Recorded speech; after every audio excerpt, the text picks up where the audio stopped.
শনিবার Cooch Behar sub divisional press ক্লাবে সাংবাদিক বৈঠক করল এআইডিএসও পশ্চিমবঙ্গ রাজ্য কমিটির সদস্যরা।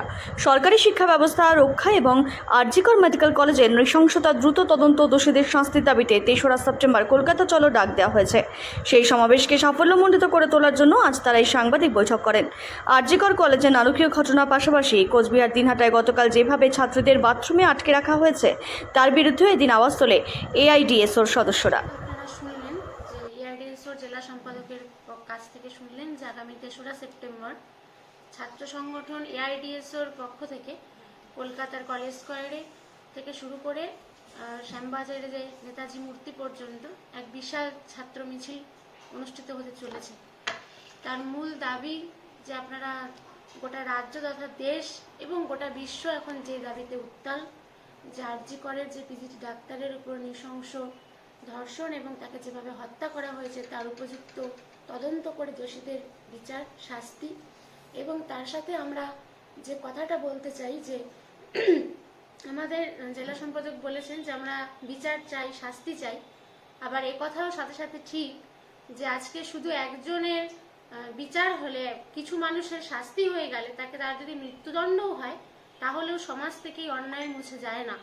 কারণ আমরা জানি যে কোনো শিশু যখন জন্মায় সে কিন্তু খারাপ কাজ করার উদ্দেশ্য নিয়ে জন্মায় না, সে সমাজে ধর্ষক হয়ে জন্মায় না। এই সমাজের পরিবেশ তাকে ধর্ষক তৈরি করে। ফলে আমাদের সমাজে যে প্রকৃত শিক্ষা, মানুষ হয়ে ওঠার যে শিক্ষা, সেই শিক্ষা যাতে সকলে পায় সেই দাবি নিয়েও এই মিছিল। কারণ শিক্ষা যদি ধ্বংস হয়ে যায়, আজকে আমরা দেখতে পাচ্ছি যে সরকার রাজ্যের ৮,২৬০টা স্কুল বন্ধ করে দিচ্ছে, সরকারি স্কুল।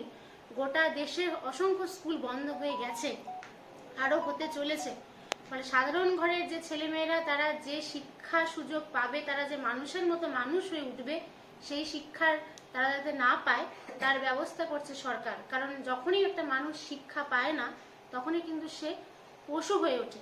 এবং বিশিষ্ট সাহিত্যিক শরৎচন্দ্র চট্টোপাধ্যায়ের একটা কথা আমরা সকলেই জানি যে মানুষের কাছ থেকে যদি পশুর মতো কাজ আদায় করতে হয় তাহলে মানুষকে আগে পশু বানাতে হয়। ফলে আমাদের সমাজে যদি শিক্ষা না থাকে তাহলে মানুষ পশুই হবে, আর পশু তৈরি হলে সে পশুর মতোই কাজ করবে, সে মানুষের মতো কাজ করবে না। ফলে এই সরকারি শিক্ষা বাঁচানোর দাবিতে আমাদের এই আন্দোলন। আমরা সমাজের সকল স্তরের সাধারণ ছাত্রদের আমরা আবেদন করছি যে এই যে দাবি, এই দাবিতে আপনারাও চলুন। এখন গোটা পশ্চিমবঙ্গ যে উত্তাল হয়ে আছে আন্দোলনের পরিবেশে, তাকে আরো শক্তিশালী করতে আগামী ৩রা সেপ্টেম্বর ছাত্রদের রাজপথ দখলে আপনারা অংশগ্রহণ করুন। কি কারণ আজকে সাংবাদিক বৈঠক? আপনারা জানেন যে সারা দেশব্যাপী, দেশ সহ আমাদের রাজ্যেও আজকে যেভাবে একের পর এক নারী নির্যাতন ঘটছে, আরজি করের তরুণী ডাক্তারের উপর যে নৃশংস আক্রমণ, তার 22 দিন হয়ে গেল, এখনো পর্যন্ত বিচার হয়নি। আমরা এই ডাক্তার তরুণীর নৃশংস ধর্ষণ খুনের সাথে যারা যুক্ত তাদের কঠোর শাস্তির দাবিতে এবং সারা দেশব্যাপী আজকে শিক্ষার যে অবস্থা, কেন্দ্রের সরকার জাতীয় শিক্ষানীতির মাধ্যমে এবং রাজ্যের সরকার রাজ্য শিক্ষানীতি 2023-এর মাধ্যমে সরকারি শিক্ষাকে পুরোপুরি সাধারণ মানুষের কাছ থেকে দূরে নেওয়ার যে ষড়যন্ত্র করছে, তারই প্রতিবাদে আমাদের ৩রা সেপ্টেম্বর এআইডিএসও পশ্চিমবঙ্গ রাজ্য কমিটির ডাকে কলকাতায় ছাত্র সমাবেশ এবং মহামিছিলের ডাক দেওয়া হয়েছে। সেই কারণেই আজকে আমাদের এই প্রেস মিট। এখানে উপস্থিত আছেন আমাদের এআইডিএসও কোচবিহার জেলা সম্পাদক কমরেড আসিফ আলম, তিনি বিস্তারিত বলবেন। আমরা এআইডিএসও ছাত্র সংগঠন 1954 সালে আমাদের সংগঠন প্রতিষ্ঠিত হয়। তারপর থেকেই আমরা শিক্ষার দাবিতে, মনুষ্যত্ব গড়বার পথে, শিক্ষা সংস্কৃতি মনুষ্যত্ব রক্ষার্থে আন্দোলন করে আসছি। এবং আমাদের ঘোষিত কর্মসূচি ছিল আগামী ৩রা সেপ্টেম্বর কলকাতায় মহামিছিল এবং কলেজ স্কয়ারে ছাত্র সমাবেশ। আমরা এই প্রচারও শুরু করেছিলাম, কিন্তু আপনারা যে ঘটনা 8 তারিখ গভীর রাতে এবং বলা যায় 9 তারিখ ভোর রাতে যে ঘটনা আমাদের বিবেককে নাড়িয়ে দিয়েছিল, আমাদের শুধু নয় সারা দেশের সাধারণ মানুষের, সুবুদ্ধি সম্পন্ন মানুষের মনকে নাড়িয়ে দিয়েছিল যে হারিম করা ঘটনা আরজি কর মেডিকেল কলেজে ঘটে। 31 বছরের চেস্ট মেডিসিন বিভাগের পিজিটি মিস দেবনাথ, তাকে ধর্ষণ করে হত্যা করা হয়। এই ঘটনা আমরা দেখি পরের দিনই সেই পরিবারকে ফোন করে বলা হয়, আত্মহত্যা বলে চালানোর চেষ্টা হয়, নানানভাবে এটাকে অফ করবার চেষ্টা করা হয়, নানানভাবে এটাকে ধামাচাপা দেওয়ার চেষ্টা হয়। কিন্তু যখন এই বিষয়টা পশ্চিমবঙ্গের বিভিন্ন প্রান্তের মানুষ, বিভিন্ন শ্রেণীর মানুষ যখন এই দাবিতে প্রতিবাদে আন্দোলনে নামতে বাধ্য হয়, আন্দোলনে নামে, তখন কিন্তু আমরা আস্তে আস্তে এই বিষয়টা পরিষ্কারভাবে আসতে শুরু করে। কিন্তু আমরা খুব আশ্চর্যজনকভাবে দেখতে পাচ্ছি প্রথম দিন থেকেই যারা এই ঘটনাকে ধামাচাপা দেওয়ার চেষ্টা করছে তারা আজকেও করছে।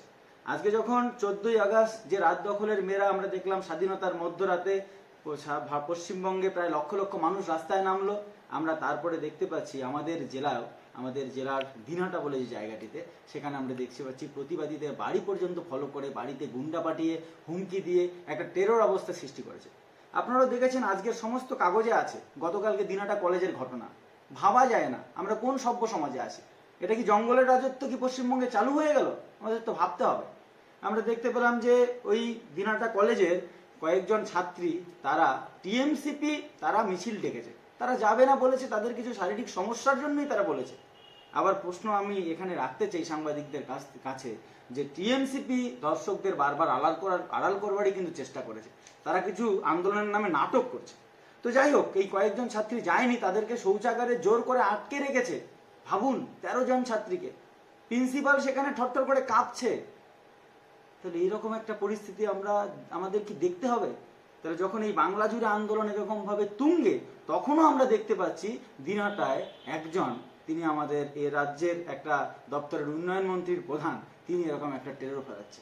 তাই এটাকেও আমরা ধিক্কার জানাই এবং আমরা মনে করি আগামী 3 তারিখ কলকাতার বুকে যে ঐতিহাসিক ছাত্র সমাবেশ এবং যে মহামিছিল ওই কলেজ স্কয়ার থেকে শুরু হয়ে শ্যামবাজারের দিকে যাবে, সেই মিছিলে এই বাংলার ছাত্র সমাজ কলকাতার রাজপথ দখল নেবে।